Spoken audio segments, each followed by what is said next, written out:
Good afternoon, friends, ladies and gentlemen. I welcome you on behalf of the Sudanese Programme. This is our first event of the academic year, and hopefully we will hold our major conference in either January, February on the role of the diaspora post the recent event in the Sudan as what they think of the future. But today, I welcome you here as well as our friends and colleagues on the Zoom. And also, I would like to welcome our speaker from University of Kent, Yaniv Voller. He's a senior lecturer in Middle Eastern politics at the School of Politics and International Relations, University of Kent, Canterbury.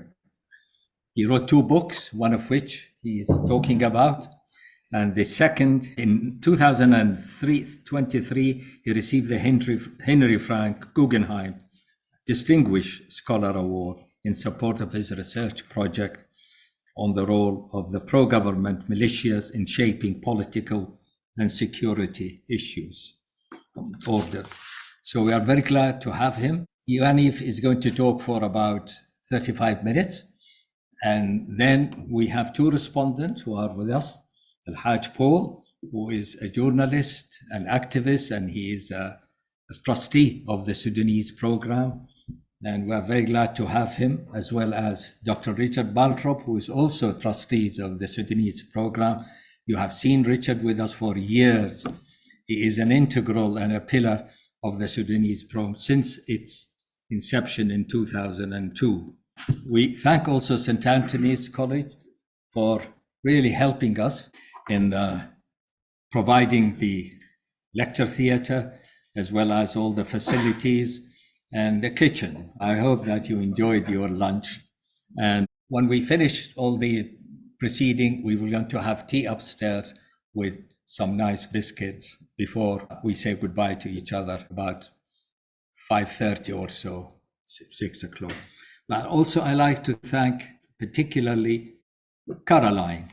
She is indispensable to the Sudanese Programme. We thank her very much for all her really hard work for us.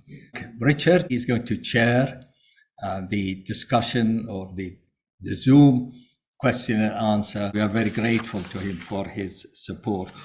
So without further ado, as they say, thank you very much indeed.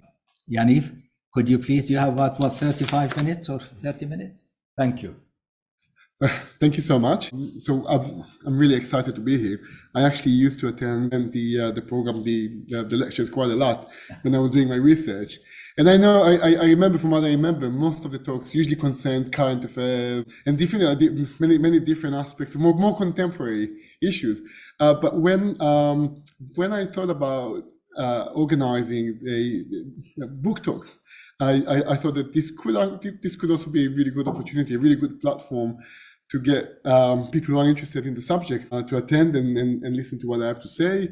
And I was also very keen on having this book talk as part of the Sudanese Programme, because one of the tragedies that I encountered after publishing the book was that, so as you could see from the title of the book, it actually focuses on 2 cases, right? It brings together South Sudan, or Sudan and South Sudan, and Iraq and Iraqi Kurdistan. And in the previous occasions that I presented the book, the focus or the interest of the audience usually shifted more toward Iraq and the Kurdish question, for many different reasons, I suppose. And I always tried to shift it back to Sudan, because I thought that fewer people actually talk about Sudan and Sudanese history. So I thought, okay, this would be a great opportunity to actually have people talking about Sudan and wanting to talk about Sudan and South Sudan. And hence, I'm really, really happy to be here. So once again, thank you so much for having me and giving me this opportunity. Okay, so as I mentioned, I'm going to dedicate this presentation to introducing my book, which is called Second Generation Liberation Wars, Rethinking Colonialism in Sudan and Southern Sudan. And the key argument that I make in this book is that at least some of the ethnic conflicts and civil wars or separatist wars that erupted in some of the new states following decolonization such as in Sudan and Iraq, in fact, became what I describe as new or second generation anti-colonial liberation wars, in the sense that both sides of the conflict ended up replicating the same practices and strategies and discourses that existed in the first generation anti-colonial wars, right? So in the wars that erupted between nationalist movements and colonized people against European empires and European colonialism. So I'm going to elaborate on it, but what I mean is that the book demonstrates that in these cases, the governments, right, the governments fighting against national liberation movements, against separatist movements, ended up embracing the same practices that had been used by the European empires, right, by the colonial authorities against the indigenous people fighting for liberation. And on the other side, the national liberation movement, such as the Southern Sudanese Liberation Movement, and I'm using Southern Sudanese just because my book focuses on the period that leads to the 1990s, right, when South Sudan was still actually part of Sudan, right? So the South Sudanese or Southern Sudanese movement and other similar movements, such as the Kurdish movement in Iraq, ended up embracing the discourse, the perceptions, right, and the strategies of the anti-colonial movement. Only this time, they used these strategies and this discourse against the new governments, right? Against the governments that dominated the new states.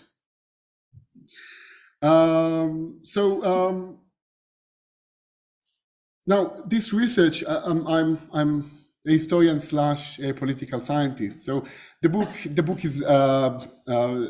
involves an analysis of how we can use these, how we can understand this phenomenon through the lenses of things like practice theory or role theory in international politics.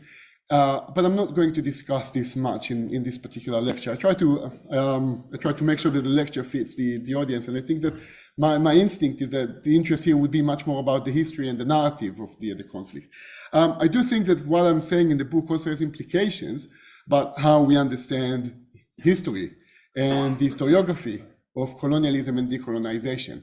And I'm going to discuss that toward the end of the session. But I do think that the struggle in Sudan and in South Sudan and in Iraq also tells us that we might need to rethink of how we conceptualize colonialism and anti-colonialism. And again, I'll get back to that toward the end of the lecture. Before I actually move to talk about the book and present the evidence for the argument that I've just made, I think it's worth mentioning how I actually ended up getting interested in the subject and how I ended up getting interested in Sudan and South Sudan. So my interest emerged while I was writing my PhD dissertation. I was doing it with the LSE between 2008 to 2012. And my research dissertation was actually on the Kurdish question in Iraq, right? So you can see how the book kind of relates to some of my previous research. And it was, I must admit that at that stage, I knew very little about Sudan and South Sudan. But because I was interested in separatism and the emergence of new states, I did hear, of course, about what was going on in Sudan and the referendum and eventually the independence, right, and the emergence of the Republic of South Sudan. But I didn't know much about the history of the conflict. And by sheer coincidence, I was doing research. I was doing archival research on the Kurdish movement, and I encountered this very esoteric magazine, right, or journal that was published by the Kurdistan Democratic Party, the party that was leading the Kurdish struggle. And this journal was published in Arabic in 1972, and it analyzed the Addis Agreement, right, the peace agreement between Imeri and Joseph Lagru, and what this analysis did was to compare the situation in Kurdistan and in South Sudan. And this triggered my interest in the sense that it was really interesting to think about different liberation movements actually interacting with each other and trying to learn from each other. So I had to finish my dissertation. I couldn't start everything from the beginning. So I kind of left but I kept reading more about Sudan and South Sudan. I kept delving more into the subject. I've also learned, at this point, I've also learned about the existence of the South Sudan National Archives. And after I finished my dissertation, I was lucky enough to receive a 3-year fellowship at the University of Edinburgh that provided me with 3 years of research, and I knew that this would be now my research. But whereas initially my focus was only on the liberation movements, at some point I realized that it doesn't make sense just to focus on the liberation movements themselves. That if I bring in the government, it makes for a much more complex research. And this is where I started realizing the idea that, in fact, what we witnessed was not just liberation movements. These were anti-colonial liberation movements, or as I described them, second generation liberation movements. Now, in terms of the materials that I used for this research, again, I'm going to talk only about Sudan. The case of Iraq is also fascinating, but then I'll save that for a different opportunity. Much of the material, much of the data for this research came from the South Sudan National Archives in Juba. So I spent quite a few, I made a few visits to Juba. And the archives in Juba, I'm not sure how many have had a chance to visit these archives, but it's quite amazing. The work that has been done on these archives is really, as you can imagine, that there are some difficulties and challenges that the archives are facing, but I still managed to get so much data about the period that I was interested in through this archive. So it was really a remarkable experience. I also used I did hold a few interviews, but I didn't end up incorporating them into my research. They didn't really fit into what I was trying to explore. I also relied on the excuse me, Sudan Open Archives, which for those of you who may have encountered it, is an online archive operated by, if I'm not mistaken, it's operated primarily by the Rift Valley Institute and some other organizations. Really another fascinating source, full of documents and journals and really everything that anyone needs to at least start exploring Sudan and South Sudan and the South Sudanese Liberation Movement. I also used a few other archives in the archives at the Durham and the SOAS University of London, but really most of the material came from the South Sudan National Archives in Juba. Just to move forward, to start actually talking about the book. So, as I said, my book demonstrates that the conflict in many ways, the conflict in Sudan between the South Sudanese Liberation Movement and the Sudanese government ended up replicating, right, or reviving the same struggle or the same practices and discourses and strategies that characterized the anti-colonial liberation struggle, not just in Sudan, but also in Africa, Asia, and the Middle East, right? And one of the things that I mentioned is that I demonstrate in the book that the Sudanese government, in its struggle, in its effort to suppress the Southern Sudanese liberation struggle, ended up resorting to colonial practices, right? Now, what do I mean when I say colonial practices? What are colonial methods? And there were, of course, variations between the different colonial administrations and the different empires, and the way that they administered the colonies. But we can, when we think about colonialism, we can identify certain practices that existed throughout the colonies and that were used by different empires. So of course we can use violence, right? Crude physical violence was key to colonialism, but it wasn't just physical violence, right? It was also, for example, the use of divide and rule tactics, right? Trying to divide different communities and pitting them against each other, creating either distorting or even creating institutions that were supposed to be indigenous, but in fact only aimed to serve the ability of the colonial authorities to continue holding their territories. So, for example, the whole idea of the native administration, or establishing local police forces, or the appointment of tribal or clan or village leaders that were not necessarily accepted on the population. We can also talk about forced demographic changes as a colonial practice, right? Or what we can describe as demographic engineering. So the transferring of supposedly loyal populations, either from the heart of the empire, so settlers from the colonial metropole, or the transfer of, again, perceived loyalist populations to areas of conflict, and then ethnically cleansing those populations that were perceived as not loyal enough, right?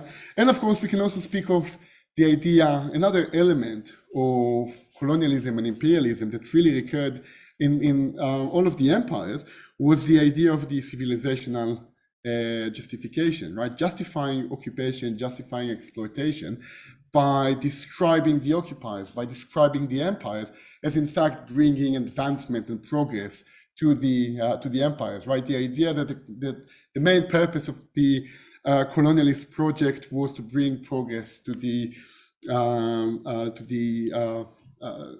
colonized people, right? And you can think about the French Mission Civilisatrice, or Rudyard Kipling's White Man's Burden, right?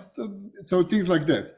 So all of these elements existed. All of these elements defined colonial strategies and methods of suppressing the colonial populations. And what I try to show in the book is that these elements also appeared in the way Khartoum, and again, Baghdad as well, right? I mentioned, I'm not going to speak about Iraq, but I try to show how these elements also characterized Khartoum's response to the Southern Sudanese challenge in the late 1950s and then 60s. And these elements existed in, these elements characterized all of the governments that governed Sudan in the 1950s or 60s and of course 70s, regardless if these were the military regimes or the democratically elected regimes. I suppose that most of the people here are familiar enough with the history of the conflict and how it emerged in the 1950s. So I'm not going to go too much into that.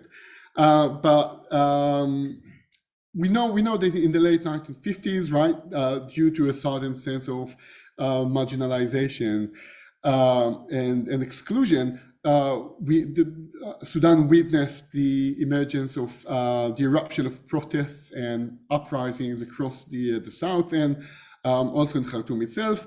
And there was a growing demand for rethinking the relation between Khartoum, between the center and the south, right?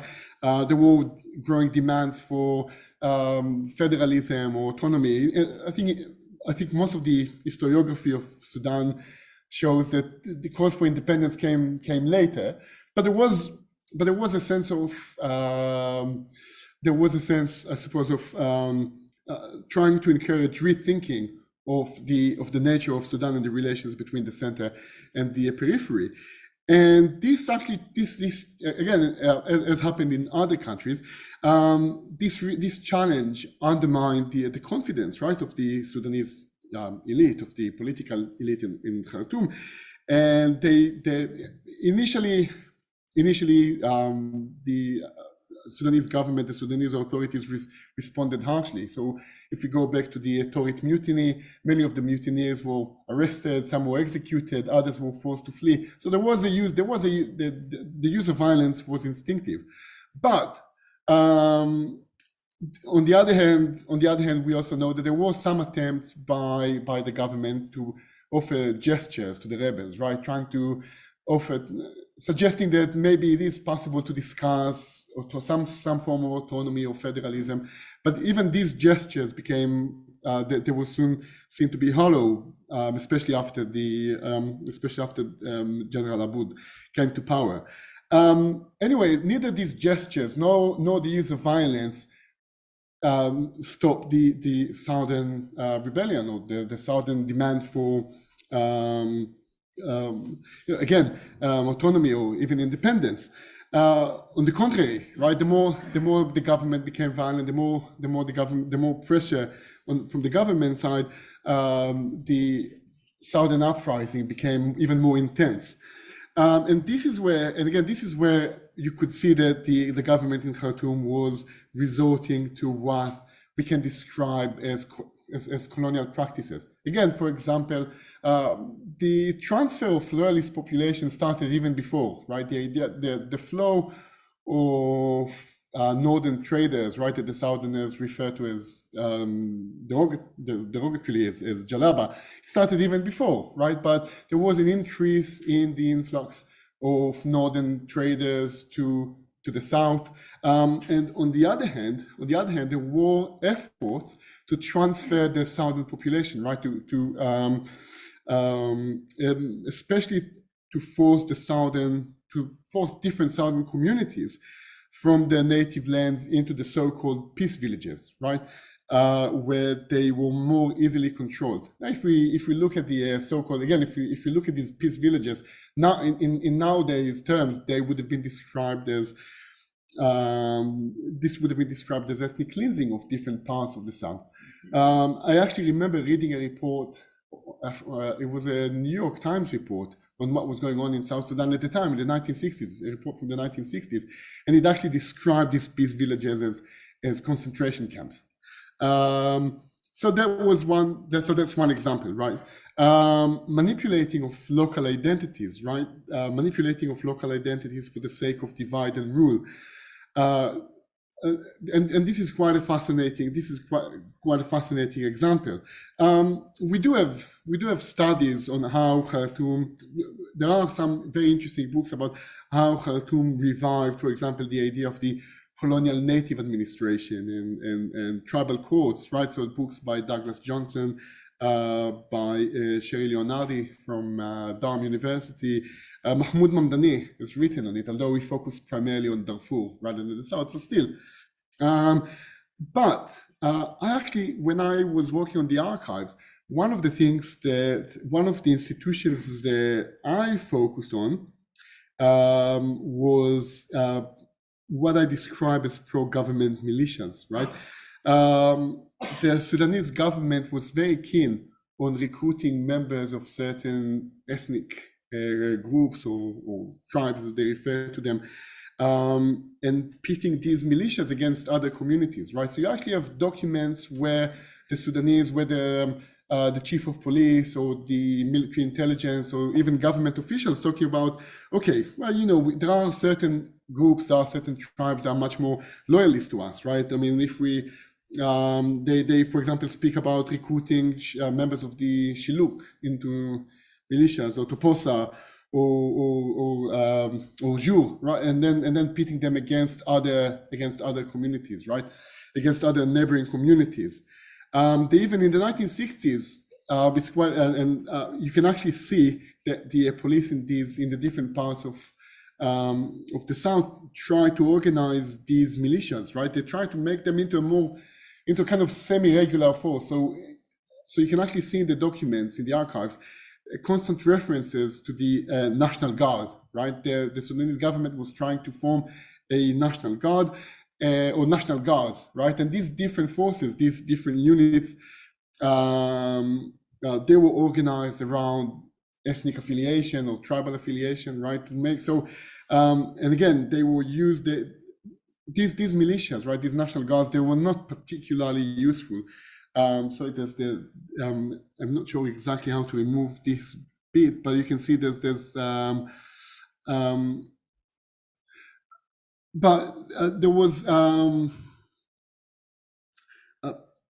the idea of using these militias were not particularly useful as fighters. They were not particularly good fighters. They were not very disciplined, but they served the government in dividing the local population, right? They took advantage of existing cleavages, of existing struggles, and used them, the authorities used them in order to strengthen their grip over the South. Right. There are many references in the archives about the sultans. Right. There's the Salatin, the leaders of the groups from which the militias were recruited, and there was the idea that you can actually make these Salatin, these sultans, right, or these chiefs as example, right, as example for the benefits of collaborating with the authorities, right? This is actually a statement. This is a quotation from the archive. Now I mentioned as well the idea of the civilizing discourse, right? Justifying Khartoum or the control over the South in civilizing terms, right?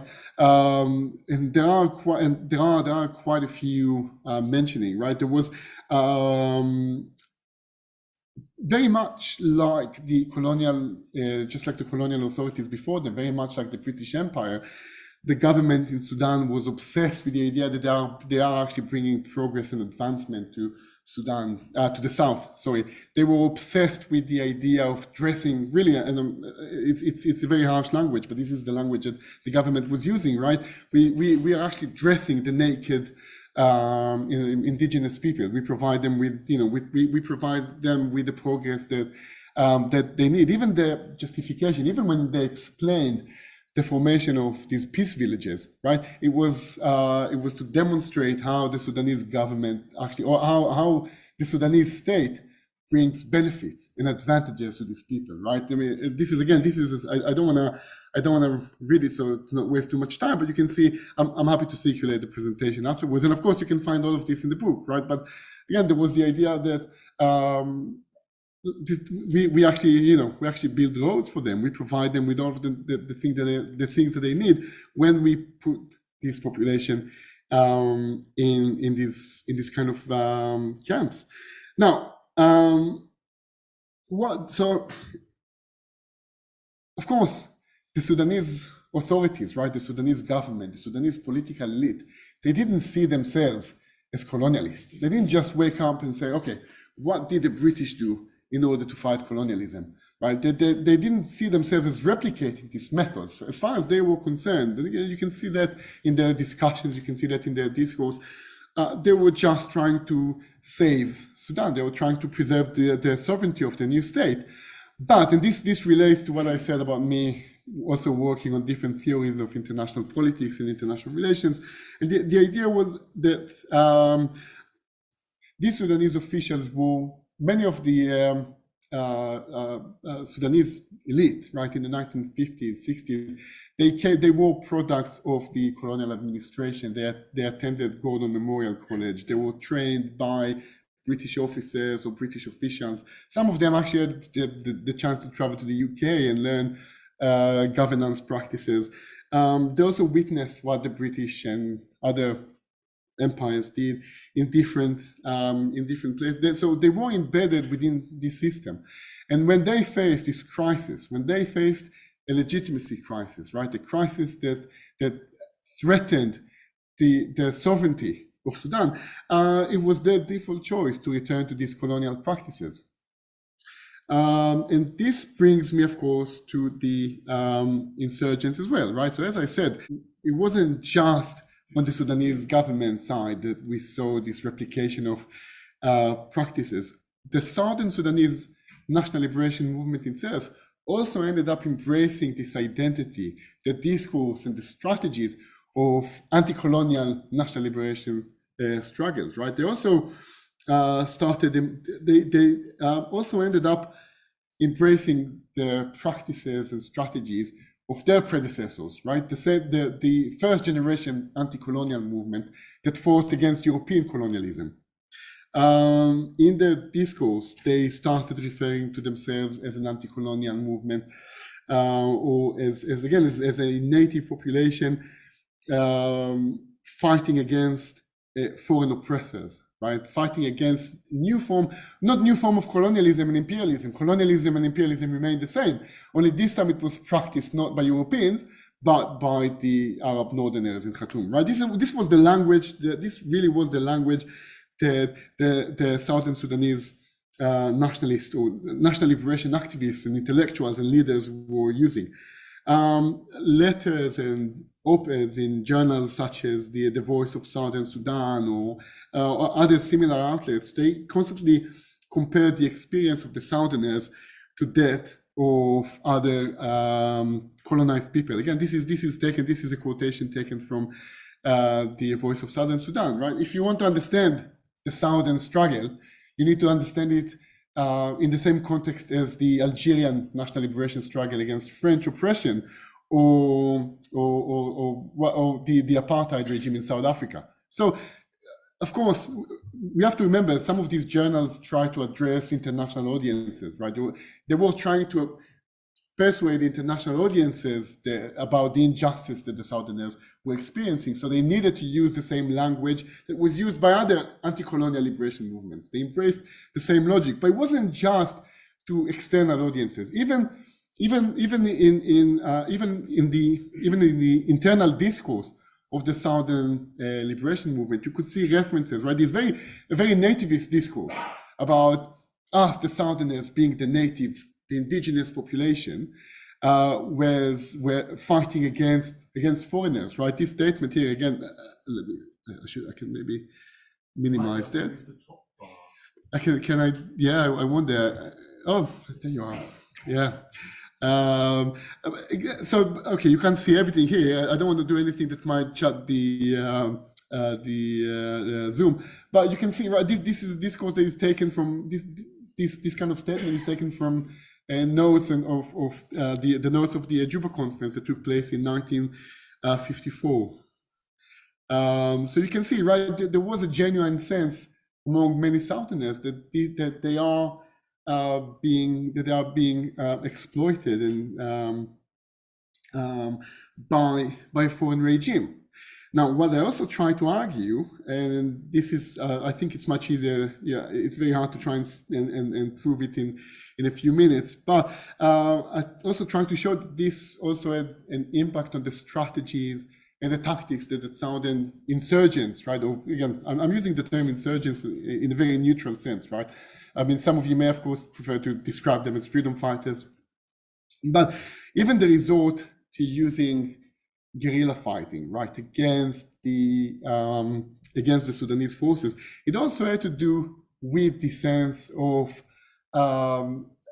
the Southern movement being an anti-colonial liberation movement, right? With the fact, but it had to do a lot with the fact that this movement was inspired and was exposed to other liberation movements of the time, and very much like the political elite in Khartoum.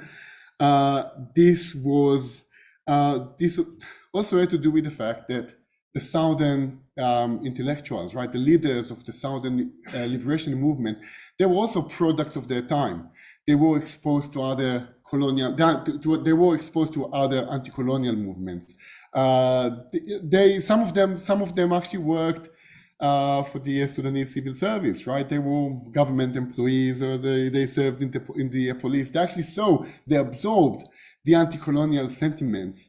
Many of them attended universities, especially in the 1960s. Many of the exiles, or many of the people who fled to neighboring countries, they attended universities. Either some of them traveled to Europe, but also some of them attended universities, the Dar es Salaam University or Makerere University. They had opportunities to meet with other liberation activists, right? They communicated, they petitioned, and they met with some of the leaders of the anti-colonial and anti-imperialist movement. They met with Gamal Abdel Nasser. They met with Julius Nyerere. They met with Kwame Nkrumah. Right? They met with all of these people. They exchanged ideas with them. They petitioned them. They asked them for help. So they were constantly exposed to the same strategies and tactics that other movements were using, right? They were, when you read some of the pamphlets and again the statements, they were actually saying, they were referring to Mao Zedong and Che Guevara.